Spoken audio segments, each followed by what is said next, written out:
Yang namanya jinayat, kata Allah, bagi pencuri laki-laki dan wanita faqata'u aydiyahuma, potonglah kedua tangannya ketika sudah batas nisab. Bismillahirrahmanirrahim. Assalamualaikum warahmatullahi wabarakatuh. Alhamdulillahirabbil alamin.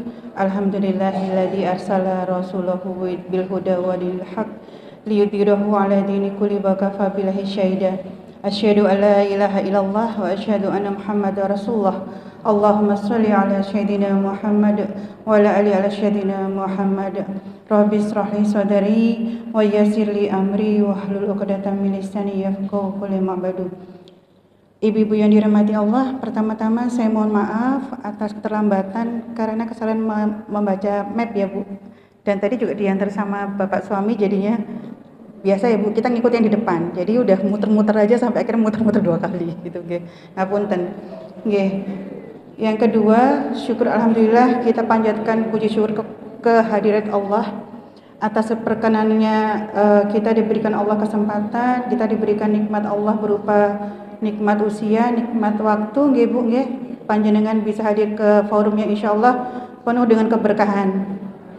Amin. Karena insyaallah Bu, ini yang hadir 100 orang ada ya Bu. Plus malaikat Bu.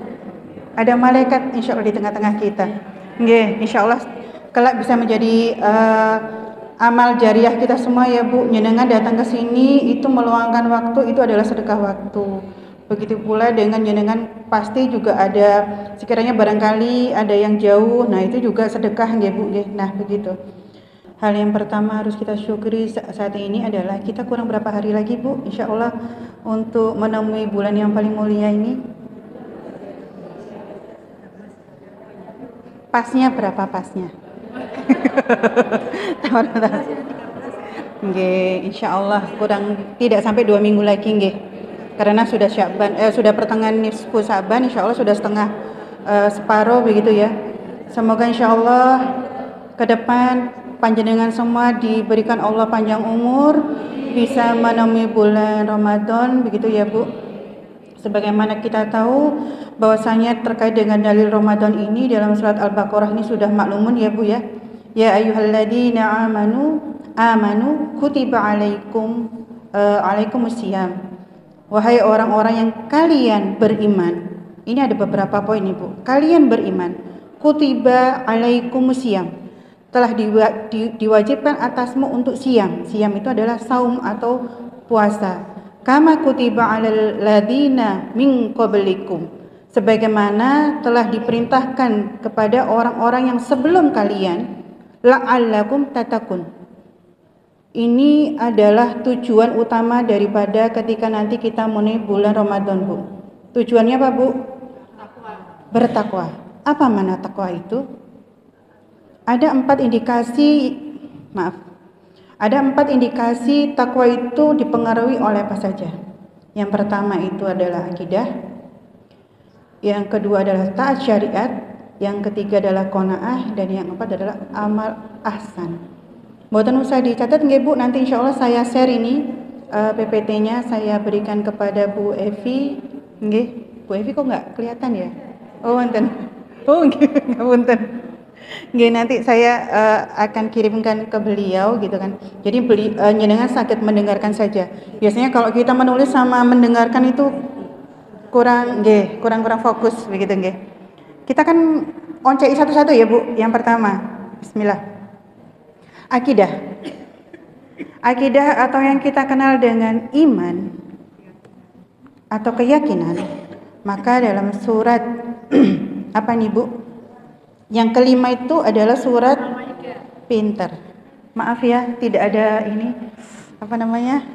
Nggak ada panitia, nggak ada ini ya? Door prize ya? Kalau bisa jawab ya. Oh. Cukuplah nanti insya Allah yes. Nah, dalam Al-Maidah ayat 3 Allah sampaikan, a'udzubillahi minasyaitonirrajim, al-yauma akmaltu lakum. Al-yauma, pada hari ini, akmaltu, telah aku sempurnakan lakum bagimu, dinakum, agama untukmu, wa atmamtu alaikum, dan telah aku cukupkan nikmatku bagimu, wa raditu lakum, dan telah aku ridhoi al-islama dinan, bahwa Islam itu adalah sebagai agamamu. Artinya Bu, pertama kali Allah ciptakan manusia di muka bumi ini adalah Nabi Adam, dan juga ada para rasul. Antara Nabi dengan Rasul ini beda ya Bu. Kalau Rasul itu yang membawa syariat gitu ya, kalau Nabi itu yang sekedar diutus oleh Allah. Nah, kalau Rasul, Allah itu telah mengirimkan, kalau mulai dari Rasul yang pertama siapa Bu? Ada yang tahu? Yang punya Zabur? Daud. Lalu yang kedua? Musa, Taurat. Yang ketiga? Isa. Yang terakhir Khotamul Anbiya, Nabi Muhammad sallallahu alaihi wasallam. Salam dan shalawat senantiasa tercurah kepada beliau ya Bu. Maka ketika Allah itu telah mengutus Nabi Muhammad SAW sebagai Rasul, maka Nabi Muhammad itu adalah sebagai Khotamul Anbiya, sekaligus sebagai penutup risalah. Artinya terakhir agama yang paling diridhoi di sisi Allah itu adalah Islam. Gitu ya Bu. Nah, ada beberapa poin pula gitu ya dalam dalam ayat ini. Adalah yang pertama, bahwa Islam itu adalah akidah yang sempurna. Dan yang kedua, Islam itu adalah agama yang diridhoi oleh Allah. Apa itu makna akidah yang sempurna? Ada yang ngasih tahu Al-Qur'an, monggo, kalau yang punya nggih silakan dibuka. Nah, akidah yang sempurna itu meliputi bahwa hanya Islamlah satu-satunya akidah yang paling paripurna yang mengatur seluruh aspek kehidupan manusia. Yang pertama, hablum minallah. Dalam surat Az-Zariyat ayat 56 Allah sampaikan, a'udzubillahi minasyaitonirrajim, bismillahirrahmanirrahim, wa ma khalaqtul jinna wal insan illa liya'budun. Dan tidaklah aku ciptakan jin dan manusia illa liya'budu, kecuali beribadah kepadaku. Ibu-ibu yang dirahmati Allah, kira-kira ibadah itu, yang dimaksud dengan ibadah itu menapa nggih? Apakah cukup dengan rukun Islam ataukah ada yang lain? Nggih. Jadi yang dimaksud dengan ibadah artinya segala sesuatu amal perbuatan kita jika diniatkan oleh Allah, maka itu di sisi Allah dicatat sebagai amal ibadah. Begitu nggih. Nah, amal ibadah itu ada 3 Bu. Ada hablum minallah, hablum minan nafsi, hablum minan nas. Kalau hablum minallah ini terkait dengan rukun Islam. Ada 5. Ketika saya masih belum mendalami tentang Islam, apa sih sebenarnya Islam itu, saya memahami ketika orang itu sudah naik haji, itu sudah lengkap. Oh, saya sudah jadi muslim yang kafah. Begitu kira-kira. Ini apa mboten? Padahal ternyata tidak. Selain hablum minallah juga ada yang namanya hablum minan nafsi. Hablum minan nafsi itu apa Bu?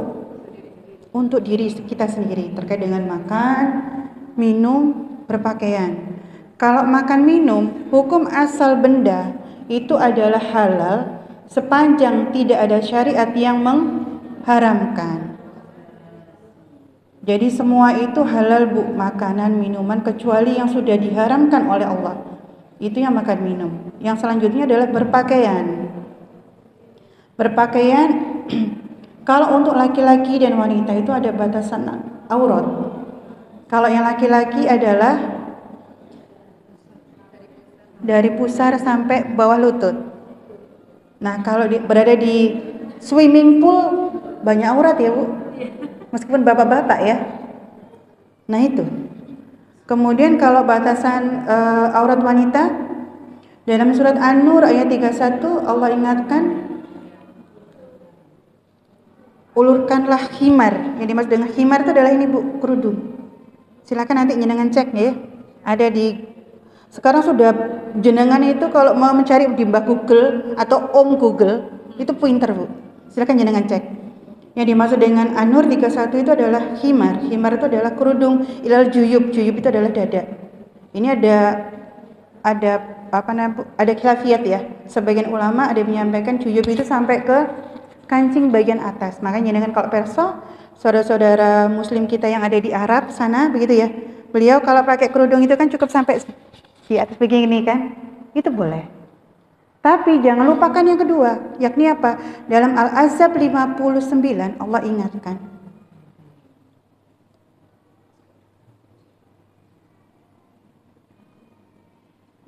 Yang namanya jalabib itu adalah baju jilbab, Bu. Silakan dicek lagi di Google gitu ya. Yang dimaksud dengan jilbab kalau di dalam kamus bahasa Arab, jilbab itu adalah seperti terowongan. Jenengan tahu terowongan dan yang terputus mboten, Bu? Maksudnya ini terowongan jalan biasa, terowongan lagi. Pernah tahu mboten nggih? Biasanya terowongan itu kan lurus ya. Artinya kalau dari hadis Rasul ketika beliau itu mau ada haji wada atau haji perpisahan, beliau itu mengingatkan kepada para sahabiyah bahwasanya hendaklah kalian itu keluar untuk mendengarkan khotibnya Rasulullah ketika mau selesai itu ya haji wada. Kemudian ada salah satu sahabiah itu yang tidak punya jilbab. Wahai Rasul, ini ada yang nggak punya jilbab gitu kan. Terus katanya Rasulullah SAW, hendaklah kalian itu meminjamkan. Kalau tidak punya jilbab, silakan yang kain korden itu diulurkan, ditarik, dijahit, menutupi minah. Minah itu baju dalam, Ibu, gitu ya. Jadi kalau ada saudara-saudari muslim kita yang di luar sana yang di Arab, mereka itu pakai baju hitam-hitam itu, Bu, biasanya itu disebut dengan jilbab. Gitu nggih. Jilbab. Jangan lupa bahwa aurat wanita itu adalah hada wa hada, kata Rasulullah SAW. Hada itu adalah telapak tangan tuh ini, Bu, bolak-balik. Bukan sisi sini aja. Jadi kalau dengan sudah di Arab Saudi atau ketika sudah di Baitullah, ketika mau sholat gitu ya, tidak wajib pakai mukena kalau jenengan sudah menutup aurat dengan sempurna. Artinya sudah pakai minah, sudah pakai jilbab, pakai khimar. Kalau kakinya tuh khawatir terbuka, pakai kaos kaki. Itu boleh langsung sholat. Begitu. Ngaten nggih? Itu yang hablum minan nafsi. Lalu yang selanjutnya adalah hablum minan nas. Nah, ini, Bu. Ini yang masih menjadi PR besar. Kalau tadi di awal video kita lihat tayangan bersama, akar permasalahan yang dialami oleh umat Islam saat ini, di mana umat itu sekarang itu masih mengalami Bu? Iya betul. Jadi kenestapaan. Terus kalau kita melihat ini next nanti ada ini sih. Nah, ini sebenarnya di surat At-Taha itu ayat 123. Ketika manusia itu dia melupakan atas syariat Allah, itu sudah qadarullah ya, sudah janji Allah bahwa kita itu akan mendapatkan penghidupan yang sempit. Penghidupan yang sempit itu apa, Bu? Jenengan itu kalau mau jadi muslim yang kafah itu sulit gitu kan. Contoh, hablum minan nas itu kita harus terikat dengan hukum Islam terkait dengan ekonomi, sosial masyarakat, politik, hukum, pendidikan. Ekonomi, kata Allah dalam surat Al-Baqarah, saya lupa ayat berapa, bahwa Allah itu menghalalkan jual beli dan mengharamkan riba. Hari ini, apakah kita bisa lepas dari riba 100%? Susah. Apalagi nyuwun sewu. Hutang luar negeri di negeri ini itu berlipat-lipat sampai hampir 7.000 T. Zaman saya masih SMA ya, Bu. Itu masih 1,3 T, sekarang sudah 7.000 T. Berapa kali lipat, Bu? Ribuan ya berarti ya. Itu kenapa? Itu hasil dari ribawi, Bu. Jadi ada bunga itu dilipatkan lagi. Jadi sudah qadarullah ketika ekonomi itu di backup oleh dengan yang namanya ribawi, tidak akan pernah berkah. Begitu. Mau apapun itu. Jenengan barangkali pernah menemui ada kasus orang yang dengan gaya hidup lifestyle yang mungkin kelihatannya dia itu orang yang berada, nggih napa mboten? Mobilnya baru, rumahnya 2, 3, tapi semua itu adalah nyicil. Gitu. Nah, nyicil itu biasanya kalau tidak bisa melunasi, sudah Bu. Yang namanya riba itu benar yang tidak berkah tuh begitu ya. Itu satu dalam sistem ekonomi. Demikian pula dengan sosial masyarakat. Sosial masyarakat itu adalah aturan pergaulan laki-laki dan wanita. Hukum asalnya itu adalah terpisah, kecuali dalam 4 kondisi. Dalam hal pendidikan, kesehatan, jual beli, dan di tempat umum. Itu boleh. Maksudnya tidak mungkin laki-laki dan wanita itu dipisah. Misalnya dengan mau beli sayur, masa mau milih ke yang ibu-ibu aja? Biasanya kan ada bapak-bapak yang lebih murah ya Bu. Nah itu boleh. Atau ketika jenengan mau berobat ke dokter, biasanya dokter kandungan itu yang lebih komunikatif itu dokter yang laki-laki nggih. Kalau saya dulu dokter perempuan Bu, itu ini kurang komunikatif gitu kan.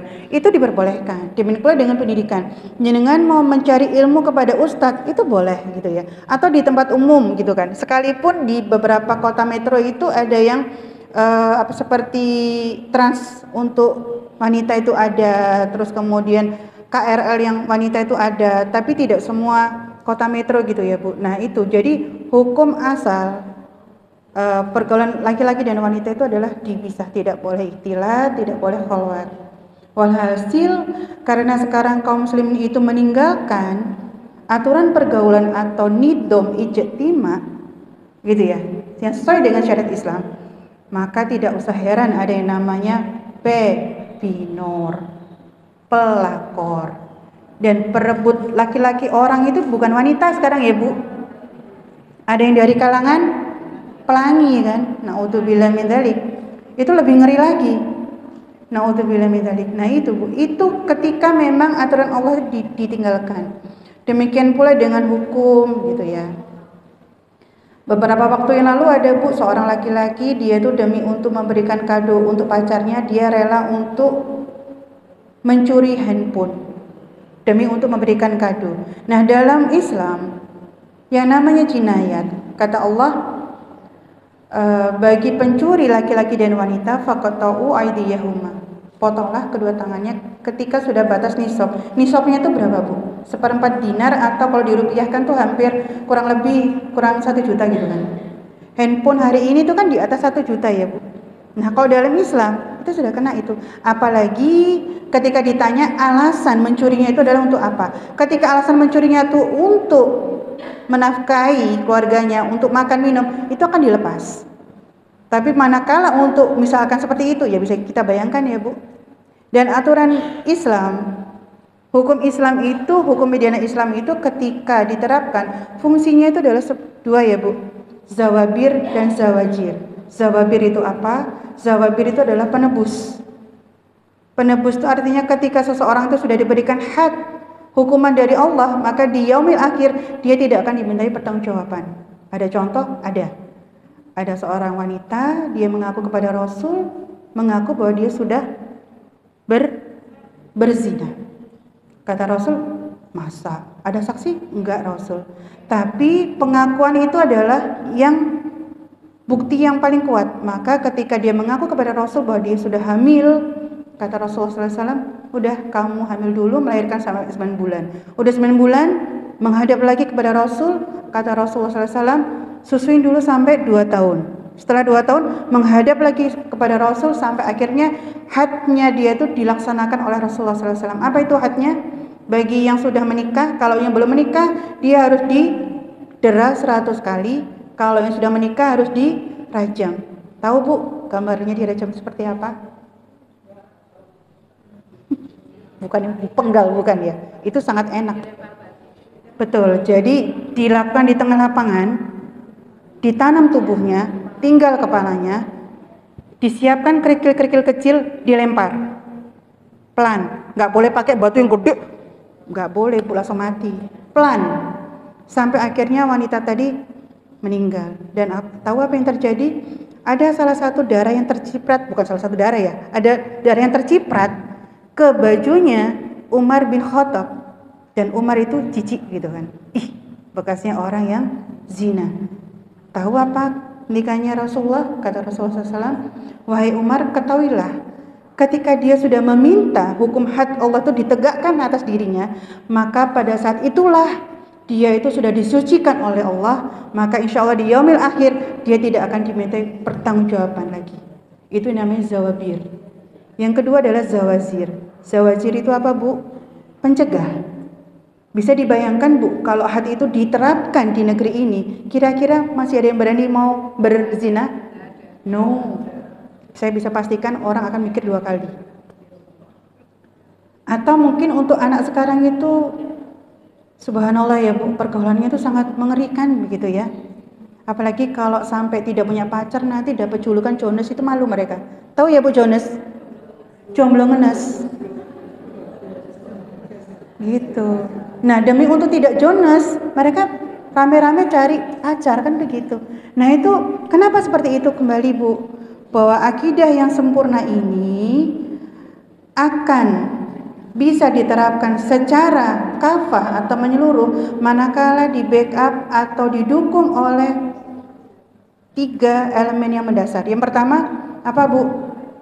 Keluarga yang taat kepada Allah. Dari keluarga inilah kita bisa menjaga anak-anak kita menjadi insan-insan yang taat kepada Allah. Yang kedua adalah masyarakat, kontrol masyarakat. Bisa dibayangkan, Bu, kalau masyarakat itu cuek dengan sekitar. Ada hadis Rasulullah SAW. Kalau kaum muslimin itu dia itu abai ketika ada orang yang maksiat di sekitarnya, ibaratnya itu seperti perahu yang berundak. Berundak itu apa ya, Bu? Apa namanya? Bertingkat. Nah, bertingkat. Jadi yang bawah itu ketika dia mau mencari airnya di atas, kebetulan misalkan airnya di atas ya, Bu. Dia kan capek tuh naik turun. Akhirnya dia memilih melubangi kapal yang di bawah. Kira-kira apa yang terjadi? Yang tenggelam yang di bawah aja apa semua? Semua. Jadi ketika kita melihat kemaksiatan di sekitar kita, dan kita mendiamkan kemaksiatan itu, maka azab Allah itu akan datang tidak milih-milih, Bu. Oh, ini yang orang yang soleh ini. Meskipun ada ya, wa'alam ya, Bu, itu hanya 1 dari sekian juta begitu ya. Itu jadi kalau kita mendiamkan kemaksiatan di sekitar kita, maka bersiaplah dengan azab Allah itu bisa turun saat kapan saja begitu ya. Lalu pilar yang terakhir ini adalah pilar negara. Sebagaimana dicontohkan oleh Rasulullah SAW gitu ya, kemudian yang diteruskan oleh Khulafaur Rasyidin, kemudian sampai Muawiyah, Abbasiyah, sampai terakhir Turki Utsmaniyah. Sekarang sudah banyak berseliweran, Bu, di Instagram tentang Sultan Abdul Hamid II ya, kisahnya itu sultan yang terakhir Turki Utsmani gitu ya. Itu sampai akhirnya runtuh pada tahun 1924. Itu bagaimana sosok bahwa yang namanya negara, pemimpin begitu ya, Bu, itu adalah dalam rangka dia itu untuk melaksanakan syariat Allah. Itu harusnya sebagai seorang pemimpin. Jadi harus menjamin diterapkan Islam itu diterapkan secara kafah. Ini kalau ingin akidah kita sempurna. Maka kalau hari ini kita masih belum bisa menjadi seorang muslim yang kafah, ya bisa dimaklumi, Bu, karena lingkungan kita itu belum kondusif begitu ya. Itu yang akidah sempurna. Lanjut yang dimaksud dengan akidah yang diridhoi oleh Allah Subhanahu wa taala, yang pertama itu pasti jaminannya kata Allah adalah kemudahan urusan. Di dalam surat At-Tolak ayat 3 ya, Bu.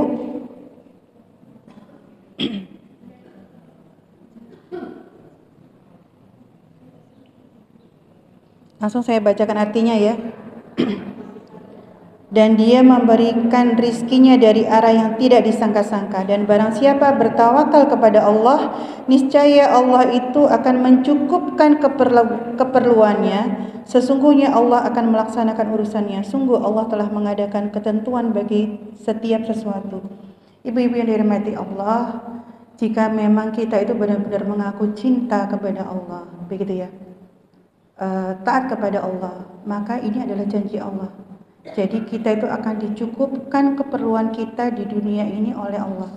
Itu jika kita itu taat kepada Allah. Itu yang pertama ya. Lalu yang kedua adalah berkah dunia akhirat dalam surat Al-A'raf ya ayat 96.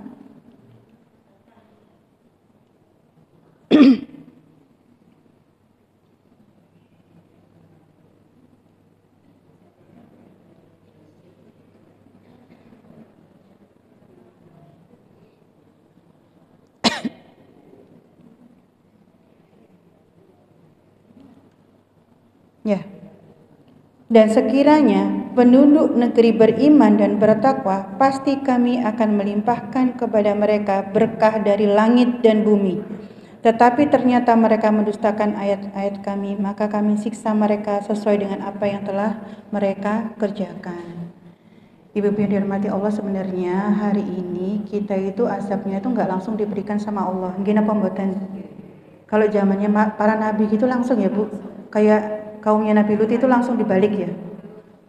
Yang namanya bumi itu kayak dibalik 180 derajat, bukan 360 ya Bu. Kalau 360 balik lagi 180, jadi di atas tuh ke bawah. Hari ini tuh tidak Bu. Hari ini Allah itu azabnya itu tergantung kuasanya Allah itu. Termasuk ketika ada yang di Turki ya Bu, hampir berapa kemarin korbannya? 8.000 apa 10.000 ya? Itu jenengan tahu, kalau jenengan tahu bagaimana klasifikasi orang Turki, silahkan lihat di YouTube ya Bu, itu ada sosial eksperimen, ditanya, apakah kamu tahu syahadat? Ya tahu, itu kan yang buat sholat itu kan, disuruh mengucapkan, nggak bisa. Apakah kamu tahu sholawat? Iya aku tahu, yang buat Nabi Muhammad kan, gimana pelafatannya? Nggak tahu. Itu orang-orang di Turki. Kenapa mereka seperti itu Bu? Karena terakhir, yaitu tadi Bu, Turki Utsmani yang runtuh tahun 1924 oleh Mustafa Kemal Atatürk ya, laknatullah ya. Yang namanya sejarah itu harus hati-hati Bu. Jenengan kalau membaca itu tergantung siapa yang penulisnya. Zaman saya masih SMA, saya masih ingat betul. Itu dikenalkan bahwa yang namanya Mustafa Kemal Atatürk itu adalah tokoh revolusi Turki muda. Saya kira dia itu adalah pahlawan. Ternyata setelah mengaji Islam, dia adalah laknatullah. Dia yang menghancurkan kekhilafan Islam sehingga kaum muslimin itu tidak lagi memiliki satu kepemimpinan tapi terpecah-pecah begitu ya. Dan jenengan tahu apa yang terjadi pasca dia itu mendirikan negara Turki itu, yang namanya azan itu tidak boleh pakai bahasa Arab. Kerudung tidak boleh dipakai. Begitu ya. Artinya dia menjauhkan dari yang serba Arab, Arab itu dijauhkan. Begitu. Nah, ironisnya lagi pernah suami saya itu, beliau itu punya kebetulan teman gitu ya, orang dari Turki. Ketika puasa datang, dia tanya sama suami saya, kamu puasa? Puasa. Kamu sholat? Sholat. Pakai bahasa apa? Kata dia gitu. Bahasa Arab. Bisa kamu pakai bahasa Arab? Bisa. Tahu jenengan bahwa sekalipun dia adalah orang Muslim, tapi dia makan babi, minum homer. Kalau kebiasaan orang-orang bule itu, kalau turun dari kapal itu kan nyeseu ya, yang dituju itu adalah bar. Dia minum. Maka ketika suami saya itu minum nyeseu ya, orange juice itu diketawain Bu sama teman-temannya. Ya itulah, itu orang Turki Muslim pula gitu kan. Jadi ya wajar ya kalau Allah itu turunkan azab. Amat mudah Bu bagi Allah itu mengganti orang-orang yang buruk itu dengan orang yang baik. Jenengan ini datang ke sini, masya Allah, tabarakallah. Ini juga pilihan dari Allah Bu. Betapa banyak. Ini tadi saya kebetulan ini tadi habis dari acara Bu, dari pagi jam 9 itu di daerah Kletek. Sampai menjelang mau duhur, saya perkirakan sini sana itu 1 jam ya. Puhanasnya subhanallah ya. Menjelang mau Ramadan tuh puhanas ya. Nah itu jenengan datang ke sini ini pilihan Bu. Bagi yang mungkin lebih memilih di rumah, enak kan? Nggak panas ya. Di rumah adem. Tapi masya Allah tabarakallah, jenengan datang ke sini ini merupakan suatu keberkahan dari Allah, kemudahan dari Allah begitu ya. Semoga bisa mendapatkan ilmu yang berkah begitu ya. Nggih, itu Bu. Jadi yang namanya berkah dunia akhirat itu sudah janji Allah kalau kita benar-benar bertakwa dan kita itu hidup kita diridhoi oleh Allah. Dan yang selanjutnya adalah jaminannya Allah selamat dunia akhirat dalam surat Al-Maidah ayat 16. Yang artinya dengan kitab itulah Allah itu memberi petunjuk kepada orang yang mengikuti keridhoannya ke jalan keselamatan. Dan dengan kitab itu pula Allah itu mengeluarkan orang itu dari gelap gulita kepada cahaya dengan izinnya dan menunjukkan ke jalan yang lurus Bu. Yang namanya kitab itu adalah Al-Quran. Insya Allah sebentar lagi Ramadan, ketika kita mengaji Alif Lam Mim, 1 alif 10. Kalau yang umum ya Bu, Lam 1 10. Kalau mim 10, tapi nanti ketika bulan Ramadan dilipat gandakan 10 kali lipat lagi, Bu. Kenapa? Karena yang pahala sunnah menjadi wajib berlipat-lipat lagi. Jadi banyak-banyaklah bertilawah. Tapi nyun sewu, yang namanya Al-Quran itu adalah the way of life kita, Bu. Al-Quran itu tidak sekedar dibaca, tidak sekedar dihafalkan, tapi juga diamalkan begitu. Maka insya Allah kalau kita bisa menerapkan ini tadi ya Bu, ekonomi, sosial, masyarakat, politik, hukum, pendidikan sesuai dengan Al-Quran, Bu, ini janji Allah, kita akan mendapatkan keselamatan hidup dunia akhirat. Begitu. Next ya. Nah, tadi yang sudah kita singgung sedikit, takwa yang kedua itu adalah kita harus bersegera untuk melaksanakan syariatnya Allah dalam surat At-Taha ayat 123. Ini sebenarnya asbabun nuzulnya ini diturunkannya Nabi Adam dan Hawa, Bu. Jadi kata Allah, turunlah kamu berdua dari surga bersama-sama. Kenapa coba, Bu? Melanggar, tidak taat kepada Allah. Lah kita di dunia mau diturunkan kemana lagi, Bu, kalau nggak taat? Nah, serem ya, Bu. Tapi no, tidak usah takut, Bu. Insya Allah ya, Bu. Allah itu Maha Ar-Rahman Ar-Rahim. Allah itu Maha luar biasa, Ghafurur Rahim, Maha mengampuni. Sepanjang kita tidak menyekutukan Allah, insya Allah Allah itu akan mengampuni kita.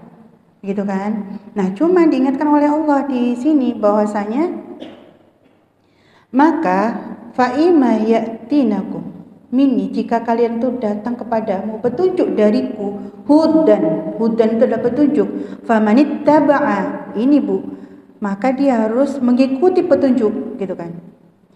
Maka kalau dia mengikuti petunjuk, fala yadillu wala yashqa, maka dia itu tidak akan sesat dan tidak akan celaka. Betapa banyak ya Bu yang dimaksud dengan petunjuk di sini ini adalah Al-Quran, Bu. Ketika kaum muslimin itu melupakan Al-Quran itu sebagai the way of life, sebagai hukum di atas segala-galanya, bisa dipastikan ya Bu, yang namanya kesesatan, terus kemudian apa Bu, kemudorotan itu hampir merata di bumi Allah ini. Gimana pembuatan? Nggih, ngenes begitu kan. Padahal katanya dari Ibnu Abbas radhiyallahu an, Rasulullah SAW bersabda, siapa yang mengikuti kitabullah, Allah itu akan memberikan petunjuk kepadanya untuk menghindari kesesatan di dunia dan memeliharanya dari keburukan hisab pada hari kiamat. Diriwayatkan oleh Ibnu Abi Syaibah dan At-Tabrani. Nah, ini yang agak ngeri gitu ya Bu ya. Dalam surat At-Taha ayat 124, wa man a'rada, barang siapa berpaling an dzikri, dari peringatanku, kata Allah, fa inna lahu, maka sesungguhnya baginya ma'isyatan dongka, penghidupan yang sempit. Bu, nyenengan kalau tidak merasakan sempit begitu ya. Barangkali rezeki saya alhamdulillah lapang kok. Mungkin. Apakah kebahagiaan itu diukur dari materi? Kalau kebahagiaan itu dari materi, mungkin yang namanya siapa Bu? Yang punya mobil Tesla itu siapa? Max Elon ya, betul nggak? Gimana pembuatan Pak? Saya nggak tahu ya. Itu dia yang paling kaya loh Bu, tapi enggak loh. Dia itu bukan orang yang bisa dipastikan, atau mungkin kalau ketenaran itu yang paling yang membuat dia itu paling bahagia, nggak mungkin si Michael Jackson tuh tiap malam selalu minum obat penenang. Atau orang yang famous, saya pernah tahu ada orang dari mana ya, kalau saya lupa. Itu dia itu ingin mengalami kehidupan itu sebagaimana normal. Dia kalau ke mall tuh nggak perlu ada paparazi begitu kan, nggak tenang Bu. Jadi yang namanya penghidupan sempit itu bukan semata-mata dari sisi ekonomi. Barangkali kalau yang ada lapang rizki, barangkali iya. Tapi ujiannya Allah itu mungkin bukan terletak pada rizki, tapi pada yang lain. Bisa jadi pada anaknya, bisa jadi pada keluarganya, kan begitu nggih? Itu. Jadi namanya penghidupan sempit itu adalah jenengan nggak akan mendapatkan ketenangan. Itu namanya penghidupan yang sempit. Lanjut yang selanjutnya adalah wa nahsyuruhu, dan kami akan menghimpunkannya yaumal qiyamah a'ma, dalam keadaan buta. Nah, kalau yang dalam tafsir Ibnu Katsir ya Bu, barang siapa berpaling dari peringatanku adalah yang dia itu menentang perintah Allah dan berpaling dari tuntunannya Rasulullah SAW dan mengambil petunjuk dari yang selainnya. Kalau kehidupan yang sempit itu yang dia tidak akan mendapatkan ketenangan dan kelapangan. Tapi yang namanya a'ma Bu, buta, ini ada hadis riwayat yang lain Bu. Sampai ada nanti ada manusia tuh dia protes sama Allah, ya Rob, dulu ketika saya masih di dunia saya tuh masih bisa melihat, kenapa di yaumil kiamat ini saya dikumpulkan dalam kondisi buta begitu ya. Kata Allah, kamu ketika di dunia itu melupakan ayat-ayatku, maka pada hari ini gantian kamu yang aku lupakan. Artinya dibuat buta. Summa na'udzubillah min dzalik. Nah Bu, jadi kalau Allah itu sudah mendatangkan keputusannya, gitu ya, sudah memberikan petunjuk, nggak boleh riba, wala taqrabuz zina, begitu ya, tapi masih dilanggar oleh manusia, begitu ya. Nauzubillah min dzalik ya Bu, nanti bisa dikumpulkan dalam kondisi buta pada hari kiamat. Nauzubillah min dzalik. Lanjut. Ngapunten, ini nanti ada sesi tanya jawab buatan nggih? Ada sesi tanya jawab. Maksudnya kalau nggak ada mau saya pelan-pelan kan? Kalau enggak saya kejar kan sampai setengah 3 nggih. Nggih. Ini indikasi yang ketiga tentang takwa Bu. Yang pertama tadi apa Bu? Akidah. Yang kedua taat syariat. Yang ketiga adalah qanaah. Qanaah itu apa Bu? Ridho, menerima dengan apa yang diberikan oleh Allah. Bu, wilayah Allah itu, wilayah di dunia ini ada 2 Bu. Ada yang wilayah prerogatifnya Allah, ada yang wilayahnya manusia. Yang pertama ini adalah musayyar. Musayyar ini adalah hak prerogatifnya Allah. Ajal, rizki, jodoh Allah yang menentukan. Tapi kita ini rizkinya mau cara yang halal kah, yang haram kah, mau dapat pasangan atau jodoh yang soleh atau tidak, itu yang wilayah mukhayyar. Jadi ada 2 wilayah ya Bu, musayyar, mukhayyar. Artinya ketika memang kita diberikan Allah begitu ya, misalkan secara physically begitu ya, mungkin rambutnya keriting, kulitnya agak hitam, itu musayyar Bu. Sudah, jenengan tidak usah insecure. Tidak usah baper kalau nggak usah pakai skincare yang mahal-mahal Bu. Karena itu sudah musayyarnya Allah itu. Itu sudah wilayahnya Allah. Jenengan nanti tidak usah khawatir begitu ya Bu. Nanti di surga itu adalah jenengan adalah ratunya bidadari. Jadi kalau di dunia ini barangkali kita masih punya rasa jealous ya. Kalau suami mungkin melirik kepada yang lain, nanti di surga itu suami kita dikelilingi oleh 80 bidadari Bu. Jealous? No. Sudah dibuang Bu. Kalau di surga itu Masya Allah tabarakallah, loss. Mau suami kita ngapain? Kenapa Bu? Serba menikmati. Itu yang namanya surga, itu adalah rewardnya Allah yang paling tinggi. Kenapa? Kata Allah, karena memang di dunia itu kan tempat ujiannya bagi manusia ya Bu. Berat loh. Berat jadi manusia itu. Dulu saya pernah mikir Bu, kenapa ya aku nggak diciptakan Allah jadi malaikat gitu aja ya. Ternyata kurang ada challenge ya Bu kalau jadi malaikat itu. Kalau jadi malaikat itu kan taat aja sama Allah gitu kan. Sholat, ibadah gitu aja kan. Kalau manusia no gitu kan. Kita punya yang namanya kita punya usaha begitu kan. Jadi usaha kita ini nanti kalau memang yang terbaik di sisi Allah, kita punya reward yang terbaik. Apa itu? Surga. Dan kita akan bangga nanti. Dan bangganya kenapa Bu? Alhamdulillahnya ya, ketika Isra Mi'raj itu kan, ketika Rasul itu menemui Nabi Musa di langit yang kelima itu kan, Nabi Musa kan menangis ya Bu. Tahu ya kisahnya? Kenapa? Irinya beliau begini, kok bisa ya Nabi terakhir tapi diberikan Allah. Iya, kelebihannya apa? umatnya Rasul itu nanti kalau sudah masuk dalam surga semua, baru umatnya Nabi yang lain dapat privilege. Kok bisa gitu kan? Itu nangis itu Nabi Musa itu. Nah itu yang harusnya kita itu sangat bersyukur gitu ya Bu. Nanti itu yang masuk ke dalam surga itu adalah umat muslim semua begitu kan. Nah ini Bu, kembali ya, yang dimaksud dengan qanaah itu dalam surat Ghafir ayat 14. Fada'ullah maka sembahlah Allah mukhlisina, dengan mukhlis, dengan ikhlas, lahuddin, dan beragama kepadanya, walau karihal kafirun, sekalipun orang-orang kafir itu tidak menyukai. Ibu-ibu yang dirahmati Allah, dengan kalau ibadah sholat semata-mata karena untuk memutus kewajiban apa mboten?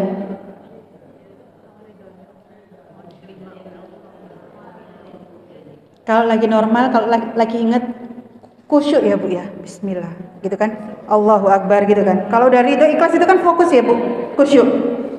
Tapi begitu sudah mau yang penting aku sudah sholat subuh, baru Allahu Akbar, ikin kok masa opo yo gitu kan. Sudah.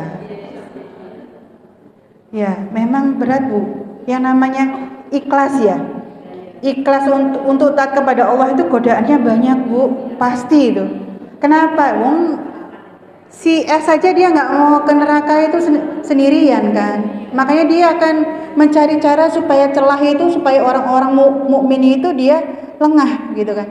Makanya kata Allah, sembahlah Allah itu dengan mukhlis, dengan ikhlas begitu kan. Makanya nanti ketika apalagi pada bulan Ramadan ya Bu, kalau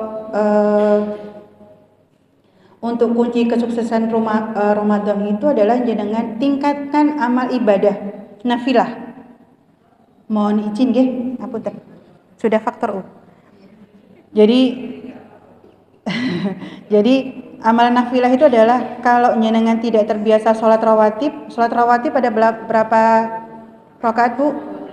12. Subuh 2, duhur sebelumnya 4, sesudahnya 2, maghrib 2, sesudah Isya 2. Nah, insya Allah Bu, jaminannya kalau kita bisa sholat rawatib itu kita akan dibangunkan Allah itu rumah di surga. Kalau di dunia kita masih belum punya rumah Bu, kejar itu. Gitu kan. Jadi monggo banyak-banyak ditingkatkan nafilah sholat rawatibnya, ditambah dengan sholat duha dan qiyamul lail. Kalau qiyamul lail itu ketika tarawih, ya memang sebenarnya tarawih itu qiyamul lail ya Bu. Tapi kalau mau ditambah dengan sholat tahajud, tafadhol, monggo gitu ya.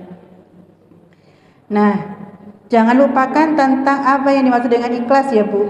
Ikhlas itu dari Umar bin Khattab radhiyallahu anhu, ia berkata, aku mendengar Rasulullah SAW itu bersabda, amal itu tergantung dengan niatnya, dan bagi setiap orang balasannya itu sesuai dengan apa yang diniatkan. Innamal a'malu biniat. Dengan kalau Ramadan saum semata-mata adalah karena Allah, insya Allah semua itu akan jauh lebih ringan Bu. Panas seperti apa insya Allah jenengan akan kuat karena Allah. Makanya bagi orang-orang yang non muslim itu kalau melihat orang muslim saum bulan Ramadan itu mereka takjub. Kok bisa ya? Saum 30 hari. Itu kalau bukan karena ketakwaan kepada Allah itu nggak mungkin Bu. Nggih, berat loh. Saum 30 hari itu. Kalau teman-teman suami itu kalau saum itu cukup 10 hari. Kalau udah 10 hari, aku buka Pak, gitu. Nggak kuat ya memang. Apalagi kalau orang-orang lapangan itu kan memang berat ya Bu ya. Gitu. Nah begitu. Jadi yang namanya ibadah ikhlas kepada Allah itu berat Bu. Apalagi jenengan kalau misalkan mau sedekah. Ketika pada waktu ingat mau sedekah itu ikhlas karena Allah, ya insya Allah ikhlas ya. Tapi kalau sedekahnya barangkali karena kasihan atau barangkali karena demi untuk membalas budi, hati-hati. Niatnya itu juga nanti akan dicatat itu sesuai dengan apa yang amalan itu akan dicatat sesuai dengan apa yang kita niatkan, begitu kan. Nah, terus dari Abu Hurairah radhiyallahu anhu, ia berkata, Rasulullah SAW itu bersabda, sesungguhnya Allah itu tidak melihat bentuk tubuh dan tidak pula menilai kebagusan wajahmu, tapi Allah itu melihat keikhlasan hatimu Bu. Dulu Saya kalau baca hadis ini manyes Bu. Manyes itu maksudnya agak-agak seneng tuh kenapa? Saya sempat baper kan dulu ketika masih belum mengaji itu agak-agak baper, kurang insecure gitu kan. Maksudnya nggak cantik-cantik amat ya enggak gitu kan, putih-putih amat ya enggak gitu kan. Tapi begitu melihat ini, Masya Allah ya, ternyata memang Allah itu melihat manusia itu bukan dari fisik, tapi dari keikhlasan hati. Makanya namanya inner beauty itu betul Bu. Kalau katanya Gus Baha, ini kalau orang-orang ulama yang wali gitu ya, beliau itu bisa melihat Bu, orang yang dosa apa enggak itu udah kelihatan. Maksudnya dari inner beauty itu udah kelihatan. Makanya kalau orang-orang yang mukhlis gitu ya, orang yang ikhlas, itu insya Allah wajahnya itu akan jauh lebih bersinar. Kenapa? Senantiasa dibaca kebersihan hatinya, gitu ya. Makanya apapun yang diberikan oleh Allah, begitu kan? Kalau memang kita itu ridho, maka insya Allah itu akan menambah salah satu kebersihan wajah kita. Nggak butuh yang namanya skincare Bu. Beneran ini, coba jenengan praktekkan. Jenengan qiyamul lail, kemudian jenengan latih untuk membersihkan hati, begitu ya. Jenengan ikhlas terhadap apapun yang diberikan oleh Allah. Misalkan jenengan dizalimin orang, gitu ya, disakitin hatinya oleh orang. Kalau jenengan ridho, insya Allah Allah akan ganti sakit hati itu dengan bahagia Bu. Itu harus kita yakini. Maka yang namanya wajah itu seperti kayak bersinar-sinar begitu Bu. Coba jangan perhatikan. Dan itu akan jauh lebih ringan di hati Bu daripada mendem jeruk. Tahu ya Bu mendem jeruk? Itu yang bikin penyakit Bu. Salah satunya penyakit itu dari apa Bu? Pikiran. Dokter di mana-mana. Kebetulan ibu saya itu pernah kena serangan stroke ya Bu. Alhamdulillah sekarang beliau sudah normal lagi. Kata dokter itu satu. Penyakit itu awalnya itu adalah dari mindset, pikiran. Nah kembali, kalau insya Allah jenengan sudah pulang dari sini nanti mendapatkan materi ini, semoga mari sama-sama kita praktekkan begitu ya Bu. Bahwa yang pertama harus apa tadi Bu? Akidahnya dijaga, benar-benar karena Allah. Yang kedua, berusaha untuk taat kepada semua ketentuan syariatnya Allah. Yang ketiganya adalah qanaah, ridho. Ini kunci paling utamanya adalah ridho ini Bu. Jenengan mau diapakan sama Allah, mau diberikan ujian apapun oleh Allah, jenengan ridho. Jangan melihat rumput tetangga lebih hijau. Rumput di mana-mana warnanya hijau Bu. Gitu. Jenengan kalau mau diuji dari ekonomi, bisa jadi jenengan melihat dari tetangga, enak ya, dia kaya bla bla bla. Mana kita tahu Bu, barangkali beliau juga diuji dengan keluarganya. Atau mungkin beliau jenengan lihat dari si A atau si B, enak ya dia begini-begini. Ternyata yang namanya Allah la yukallifullahu nafsan illa wus'aha. Jangan underestimate orang lain. Enak ya dia nggak diuji, kata siapa? Ujian dia bisa jadi lebih besar yang barangkali kita yang nggak mampu. Makanya kata Allah, wes awakmu tak kayak ujian paling ringan baiklah gitu kan. Bisa jadi begitu kan. Ya itu yang namanya ridho. Insya Allah itu adalah kunci dari segala-galanya. Sehingga hasilnya apa Bu? Nah ini Bu, kita kalau sudah ridho, sudah paham tentang aturan Allah, maka itu akan membuahkan yang namanya amal ahsan. Amal ahsan itu adalah amal baik Bu. Dan amal ahsan ini kata Allah janjinya adalah ditempatkan di surga Firdaus. Surga Firdaus ini dalam hadis ya Bu, Firdaus itu adalah bagian puncak surga yang letaknya itu paling di tengah dan paling indah. Di dalam kitab Shahihain juga disebutkan, apabila kalian meminta kepada Allah, meminta kepadanya surga Firdaus, maka sesungguhnya Firdaus itu adalah bagian tengah-tengah surga yang darinya berhulu semua sungai surga. Masya Allah, tabarakallah ya Bu. Sebenarnya Firdaus ini, sungai Firdaus ini tempat para anbiya dan para syahid. Tapi katanya kita boleh Bu meminta surga Firdaus. Kita boleh meminta kepada Allah. Enggak ada yang enggak mungkin. Maka apa itu kuncinya? Yang pertama adalah orang yang beriman, kedua adalah beramal soleh, begitu ya. Yang terakhir insya Allah. Syarat diterimanya amal itu ada dua Bu. Yang pertama innamal a'malu binniyat wa innamal likulli amrin ma nawa. Segala perbuatan itu bergantung pada niatnya. Setiap orang itu akan mendapatkan apa yang diniatkan. Artinya kalau kita niat ikhlas karena Allah, kita sudah dapat satu poin. Poin yang kedua adalah harus sesuai dengan syariat, Bu. Dalam surat Al-Kahfi ayat 110 ya, yang artinya langsung barang siapa berharap berjumpa dengan Tuhannya, maka hendaklah ia mengerjakan amal solih dan janganlah ia mempersekutukan seorang pun dalam beribadah kepadanya. Jadi haruslah sesuai dengan syariatnya Allah. Ada tuntunannya, Bu. Misal jenengan niatnya udah bagus, Bu, niat karena Allah, tapi ternyata uang yang jenengan sedekahkan misalkan kurang halal, itu tidak sesuai dengan syariat. Atau jenengan ingin mengambil aman, kalau ngambil bunga bank kan tidak boleh nggih. Misal apa sih, kalau deposito itu banyak nggih bunganya. Bahkan ada sebagian orang tuh yang hidupnya itu ngambil dari bunga deposit. Nah itu kalau misalkan dia lebih memilih aman, dia ambil bunga banknya lalu dia sedekahkan, itu juga kurang afdol. Karena bunga bank itu ibaratnya seperti najis ya, Bu. Apakah layak kita memberikan sesuatu yang najis itu kita berikan kepada saudara kita? Lebih baik tidak diambil, atau jenengan kalau mau ditaruh di masjid jangan sampai ada orang tahu kalau jenengan yang memberikan. Buang itu istilah duit buang, Bu. Atau jenengan untuk sedekahkan untuk di jalan-jalan yang untuk perbaikan jalan, itu lebih bagus gitu. Makanya lebih baik kalau disunahkan sangat dianjurkan kalau sebagai seorang muslim kalau nabung ditempatkan di bank syariat ya, Bu. Tapi yang wadiah kan ada dua, ada yang mudharabah, ada yang wadiah. Kalau yang wadiah itu yang nggak ada bagi hasil, begitu. Gitu nggih. Nah, alhamdulillah sudah selesai. Begitu kira-kira ibu-ibu yang dirahmati Allah, kesimpulannya bahwa ketika nanti di bulan Ramadan itu, begitu ya, Bu. Ketika di bulan Ramadan itu kita itu sudah bisa mengamalkan semua amal kebaikan, itu tidak berhenti ketika bulan Ramadan saja.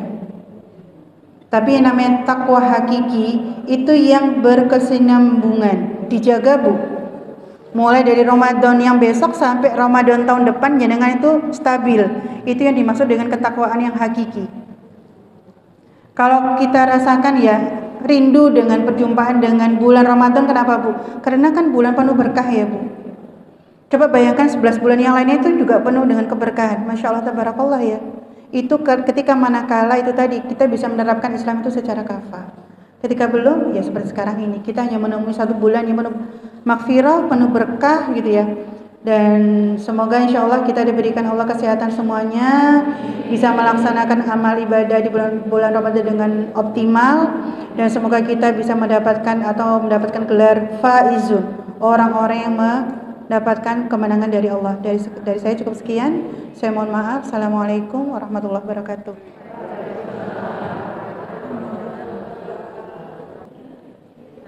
Assalamualaikum warahmatullahi wabarakatuh. Waalaikumsalam warahmatullahi wabarakatuh. Saya mau menanyakan, saya pernah mendengar ada ustaz yang bilang kalau saat bulan Ramadan kan kita menjalankan sholat tarawih ya.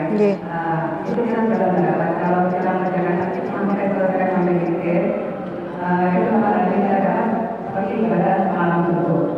Nah, kemudian satu imam sebenarnya itu sebenarnya tidak dilakukan, sedangkan ibadah yang lain seperti membaca Al-Quran. Apakah betul seperti itu? Terima kasih. Assalamualaikum warahmatullahi wabarakatuh. Waalaikumsalam.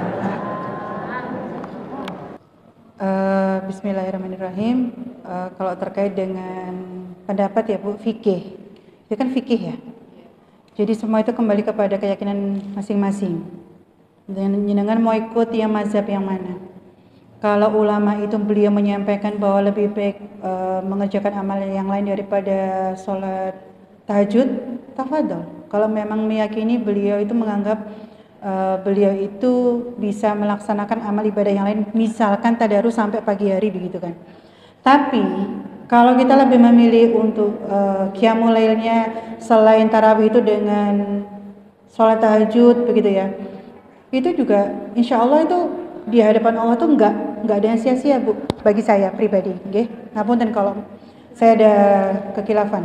Kalau bagi saya pribadi, saya lebih memilih untuk sholat malam juga, maksudnya selain tarawih itu juga qiyamul lail itu adalah sholat tahajud. Sholat tahajud itu bisa jenengan Tambahkan ya Bu, mungkin bisa diawali dengan sholat taubatan nasuha 2 rakaat. Sholat tahajud itu 4 rakaat itu bisa 2-2 ditambah dengan sholat hajat 2. Kalau witirnya kan sudah kan ketika tarawih. Atau lebih bagus lagi kalau jenengan sanggup ditambah dengan sholat tasbih. Maksudnya taubatan nasuha 2, tahajud 2, tasbih 2, hajat 2. Pasca itu sudah selesai, jenengan sudah zikir, sudah minta kepada Allah, lanjut tilawah, tafadhol. Semua itu kembali kepada masing-masing. Jadi jenengan itu yang terpenting adalah takarub ilallahnya itu dinaikkan, dioptimalkan. Kalau sebagian ulama ada yang mengambil fikih seperti itu, monggo gitu kan. Tapi kalau saya pribadi lebih memilih untuk seperti itu tadi. Salat iya, tilawah iya. Ngaten ya Bu. Nah itu ibu-ibu yang dirahmati Allah terkait dengan masalah ibadah ya di bulan Ramadan itu bagaimana manajerial waktu barangkali nanti bisa didiskusikan dengan ibu-ibu gitu ya. Jadi harus pandai-pandai memanage waktu Bu. Ketika masak, kalau untuk buka kan bisa sore tuh. Jadi mulai pagi sampai mungkin katakanlah sebelum asar. Optimalkan jenengan tilawah, jenengan kalau mungkin lagi haid gitu ya, boleh melihat belajar lewat YouTube atau menghadiri majelis-majelis ilmu. Jangan jadikan saum itu sebagai penghambat produktivitas. Bahkan zaman Rasulullah SAW ketika Ramadan itu masih sempat perang Bu, saum. Itu Masya Allah tabarakallah ya, seperti itu. Nah maka jangan sampai ketika bulan Ramadan ini menjadi salah satu penghambat produktivitas kita. Lebih banyak tingkatkan lagi, sekalipun itu nanti pasti ujiannya lebih besar lagi, pasti berat gitu kan. Tapi insya Allah apapun amalan jenengan ketika pada bulan Ramadan itu dilipat gandakan oleh Allah Bu. Makanya banyak-banyaklah beramal, fastabiqul khairat gitu ya. Banyak-banyak bersedekah, banyak-banyak beramal sholih, banyak-banyak husnuzon begitu ya Bu, dan menghadiri majelis ilmu ini. Cukup nggih? Nggih. Saya mohon maaf kalau ada kekurangan dan kekhilafan dalam. Oh, tutup doa langsung. Oh, gitu.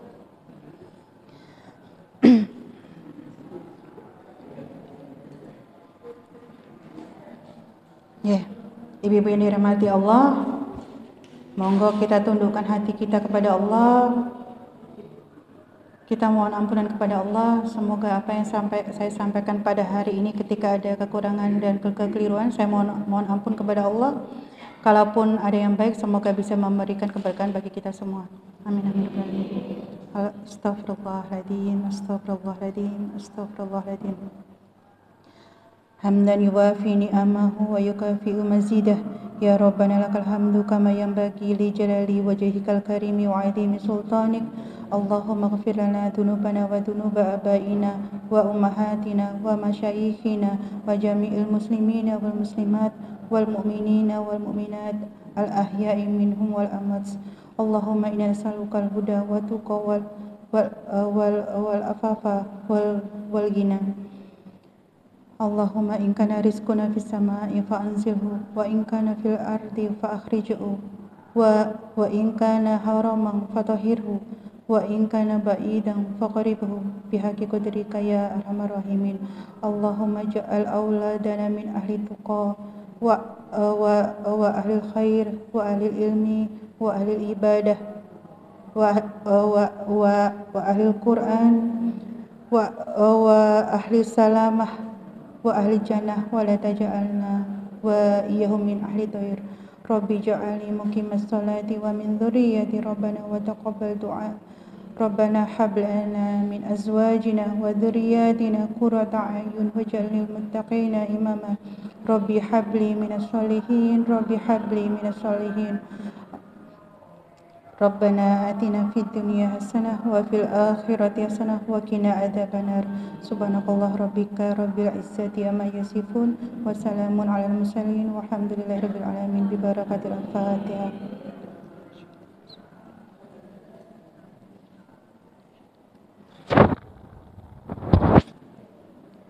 Saya mohon maaf Wabillahi taufiq wal hidayah wal ridho wal inayah. Wassalamualaikum warahmatullahi wabarakatuh.